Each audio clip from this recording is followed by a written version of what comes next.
Hello, and welcome to this guide to living your design. And in this guide to living your design, we're going to look at the madness of the normal mind. I like that as a title, don't you like that?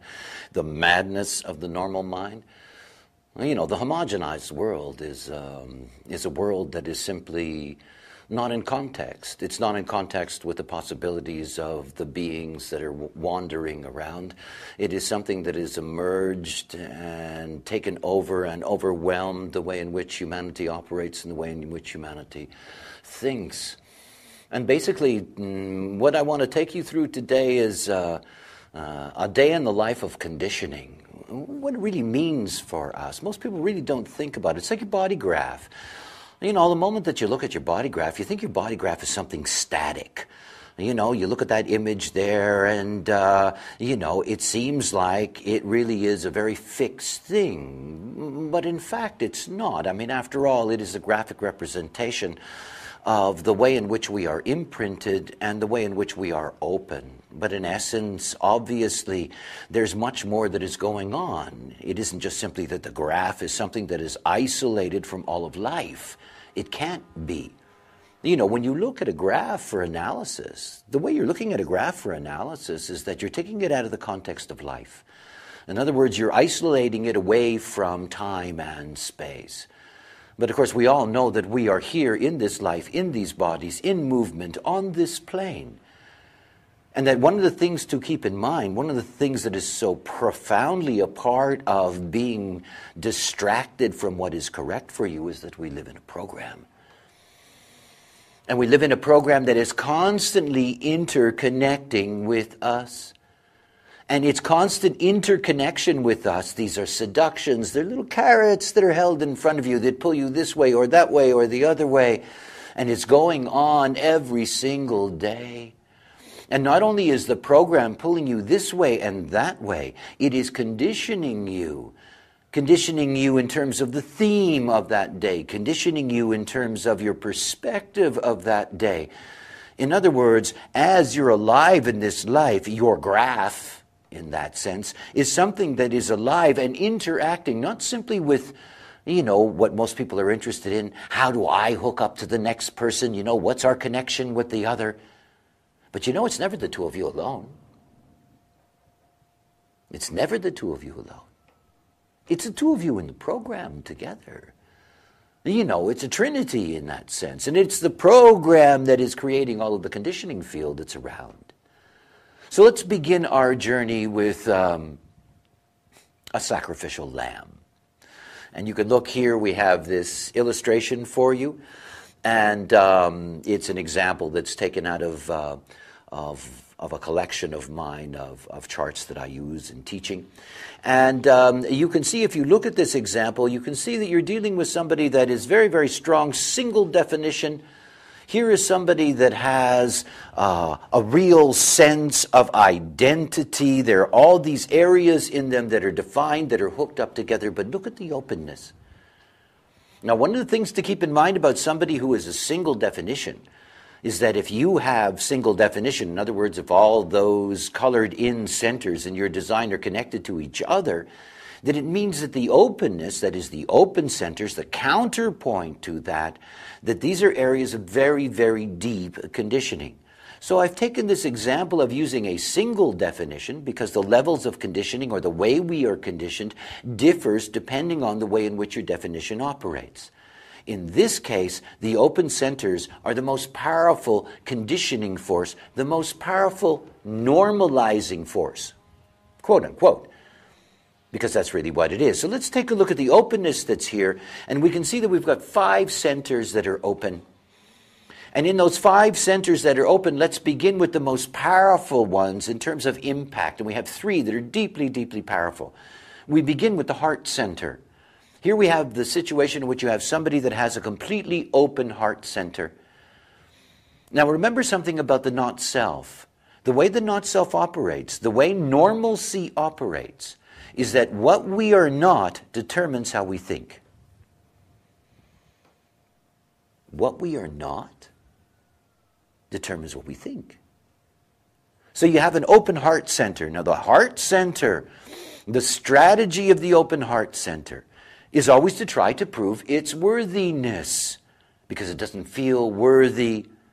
In other words, it can be driven, and it can be driven in a very profound way to do things in order to try to prove its worthiness, or to accept lesser roles, or to accept lesser money, or to accept lesser, because they want to be able to show how good they are, how important they are, how right they are, how this and that. And of course, none of that is correct for them. And I want you to understand that what is normal for this person is to want to prove themselves. This is part of their normal, not self-purpose. I am here in this life to prove my worthiness. Exactly opposite from what they are. I mean, exactly opposite from what they are. Nearly 70% of humanity have an undefined heart center. This is a universal problem. It's a deep, deep problem. This dilemma of this sense of unworthiness and this determination to try to do anything to prove one's worth. Whoa. But anyway, I don't want to get away from our story. So we have an undefined heart center. Now remember, the conditioning of the mind. This is all about the way the mind is going to work. It's all about the normal mind. The normal mind. So this person's normal mind, they're going to make decisions based on whether they can prove they're worthy or not. So somebody says to them, can you help me with this? And even though they don't want to do it, even though they don't particularly like the person, there's actually a part of their mind going, maybe we should really do this, Maybe we should do this to show them that we are really worthy and, so forth and so on. These people end up getting incredibly used in their life. Here's somebody with an undefined emotional system. Avoid confrontation and truth. I mean, that's the program. Avoid confrontation and truth. So this is the way the mind works. This is the way the mind is going to process things. This is the normal mind of this person. Trying to get out of situations where they have to deal with very uncomfortable,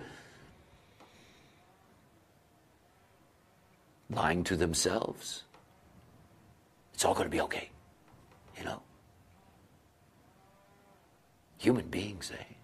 This is somebody with an undefined splenic system. This is somebody that is very, very insecure. This is somebody that's always looking for the feel good. This is somebody that's going to hold on to things that aren't good for them.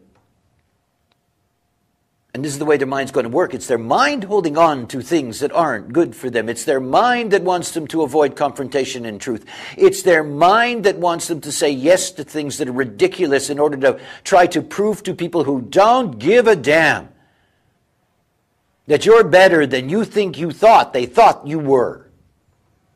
The madness of the normal mind. It's really quite something. And this person's in a hurry. They're under enormous pressure with their undefined root and their open head center. They think about all these things that don't matter.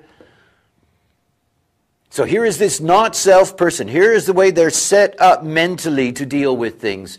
The way they're going to process the world. They're going to process it through that openness. They're going to process it through the not self filters. And this is how they're going to feel normal. That it's normal for them to think about a lot of things that don't matter. That it's normal that they spend their lives trying to prove themselves. It's normal that they don't like confrontations. It's normal that life puts them under pressure. They take all of that and say it's normal. They're so messed up. And yet you don't see that either, really. Because it's all relative. They're all in the same homogenized program against each other as a measurement. So whatever is going to happen to the being, here are the main themes for them. This is what their life is about. It isn't about what the possibilities are there for them in terms of who they are. It isn't about coming to grips with what it is to be a manifesting generator and to understand the profound power that is there in a manifesting generator when they become a generator, instead of being forced to be a manifester by their not-self mind that tells them, look, we're unworthy, so we have to do this thing. And do it fast because we're under pressure. And don't get into any trouble because we don't want any trouble. We don't want to say no to these people because then we got a confrontation. So let's just do it fast and get the damn thing out of the way. That's how they spend their whole lives. With everything. The things they do. The people they care about. And it's all normal. It's all normal. Why do you think that it's everywhere in the literature? It's what children grow up with. It's the propaganda that is always there. That human beings have to go out there and strive to prove themselves in this life. It's because 70% of humanity have an undefined heart center. Not because that's correct. Not because that's what life is about. Think of the burden of all of those children who have been raised with an undefined heart center, who have been raised with something to prove, that their whole life is about proving things. The madness of the normal mind, because this is the way the normal mind works. It is totally caught up in all of this openness, and it's the control that this openness exercises.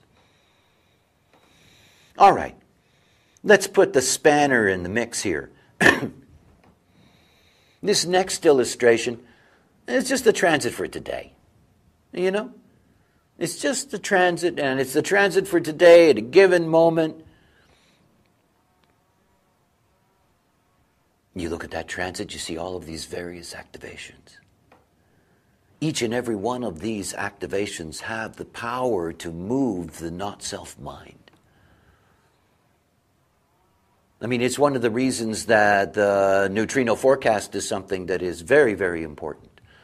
You know, to familiarize yourself with what the planets are actually bringing on any given day. It's not like you have to spend a great deal of time paying attention to it. It's about that recognition of certain forces are at work that impinge on you today. Don't get trapped. I mean, we're all in a program. We're all being set up.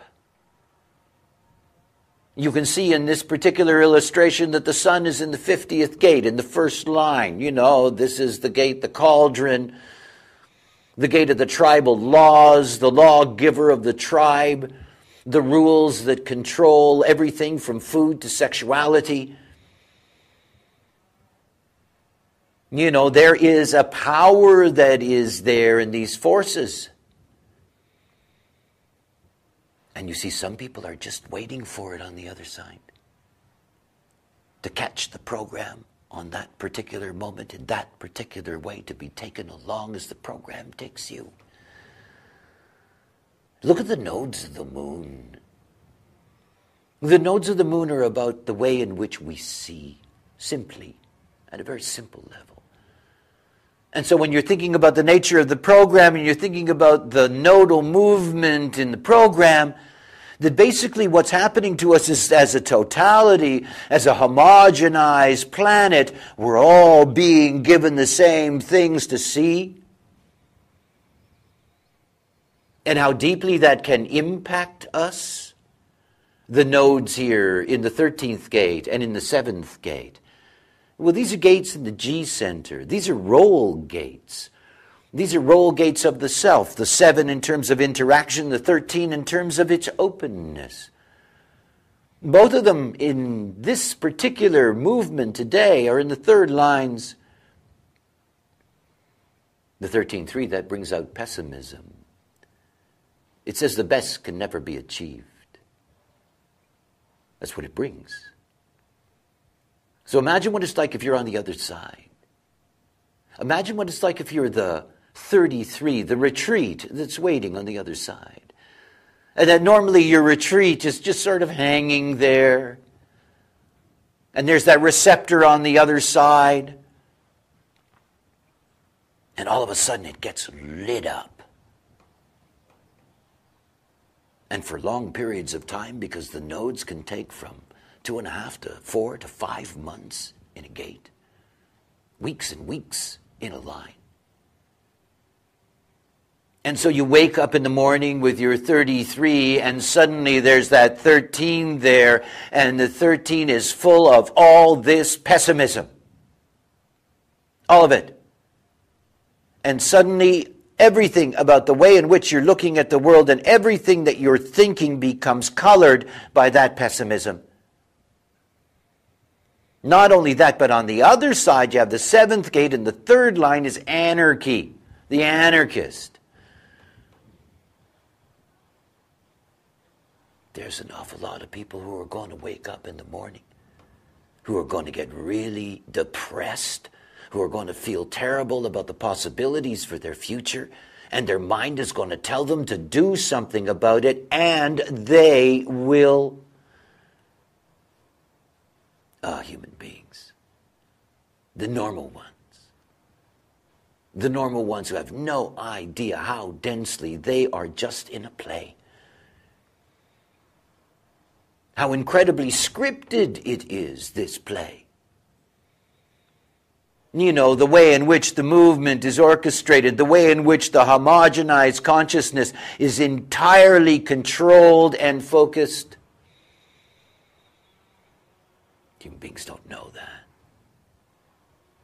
They're lost in the vanity of the normal mind, in the assumption that I'm in charge of my life, I make the decisions, Yeah. Okay, so let's see what happens to our example when our example and the program come together and we have life. I mean, literally, in that sense. We have life. And you get to see that certain things are at work. What I have just been describing to you, a build-up to this, the 7 and the 13. Here's somebody that normally doesn't have that. But they have the 2 ends hanging down. That 31 and the 33 hanging there. And they're not self. And all of a sudden they get the full power of this rising up. And suddenly they're full of that pessimism and anarchy. Let's say that they had just begun a discussion about taking a job with somebody. Let's say that they just entered into a relationship. Or let's say that they've been too long in one. The energy that's going to rise out here, these are roll gates. Here is a human being who, the way in which they're going to present their role in the world is going to be adjusted by the program, and they don't know that, and they don't see it that way. They just suddenly feel the pessimism inside of them, the anarchy that wants to break down all and destroy all those old things. Suddenly that fills up their system, and their mind goes, whew, we better do this, But it's not them. It's not them. It is their normal, homogenized personality at work in the world. This is the way human beings make decisions. Think about it. Think about it. That there is a transit, and there's going to be 12 days of pessimism, and I guarantee you in these 12 days of anarchistic pessimism, all kinds of things are going to come crashing down. And those involved in it think it's them. Think it's what they wanted or what they needed or what should have happened, or I don't know. They have absolutely no idea. None. This is what it is to be normal. The equivalent of normal is ignorant. It's ignorance. And it's not like you can point your finger at them and, wag it and tell them they're bad and everything. It's not their fault. They do not know. There was nobody to teach them. There is nobody to tell them. It isn't necessarily their serendipity at the beginning of this kind of knowledge to Be open to it and ready for it. It isn't. It's sad, but it is the way that it is. But it is the world. In order for you to be aware, you have to see the way it works. In order to be able to step beyond it, in order to be able to find what is correct for you. Not what the homogenized world is going to dictate to you, not where it's going to push you, not that you just bow your head and go along to the slaughterhouse, because that's what it does. Drags you along mindlessly until the end of your life. See, we are in a dense program. And it's not like we're not supposed to be in the program. It's not like we're not supposed to deal with all of this. We are. But we're not here to allow it to dictate our lives. I'm just like this person in a way, part of it. I have the 33. I'm open to the 13. I've been feeling this energy for months. You know, you learn a lot by knowing what something is. But it doesn't have a chance to be able to dictate the way in which my decision-making works, because I don't make decisions mentally. I just observe mentally. Remember the nature of conditioning. Conditioning is not the enemy. It is not the enemy. Ignorance is the enemy. You cannot get rid of your openness, nor would you want to, by the way. It's the way we connect to life. It's what's so interesting. It is the magic. But we're not here to be ruled by it, overwhelmed by it, controlled by it. That's not the story. We're here to be able to stand in our own authority and be able to navigate through this life. And then it doesn't matter what the planets are doing. It doesn't matter where things are pointing. It all becomes just interesting. It becomes what life is.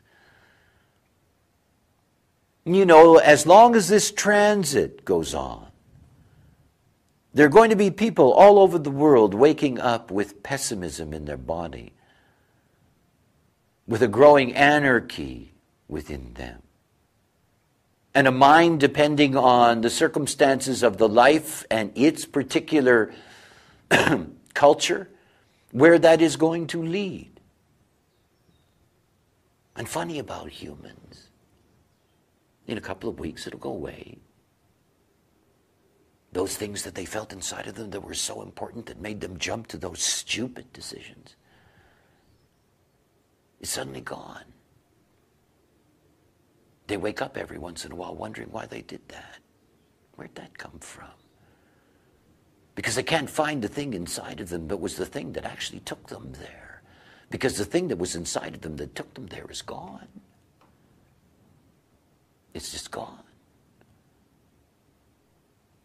And how confused a human being ends up being. You see, it's so easy for us to be, well, manipulated, moved. It is what normalcy is all about. To be normal in this life is to be surrendered to ignorance. It's to be surrendered to the way in which the program establishes the stereotypes that human beings live out as lives. You have to see. You have to see for yourself. One of the most profound ways you can do that is experiment with watching the program impact you. You know, you don't have to watch everything. Wait for those things that are going to create a definition, that are going to last a few days or maybe a few weeks. Watch how that whole thing begins to work on you. Watch how it moves into your system, into your mind, to begin to grasp clearly, so that you can really be comfortable in being free from that. You cannot let go of the normalcy of the world, and you cannot let go of the homogenization without the catalyzation of strategy and authority. It's where you start. But once you start on that journey, that journey of beginning to operate correctly, one of the great teachers and companions you have is the program. Truly. Watch it. Watch what it does to you. Watch what it's doing to everyone around you. It'll transform your awareness. Well, hope you enjoyed that. Nice that you participated. Until next time.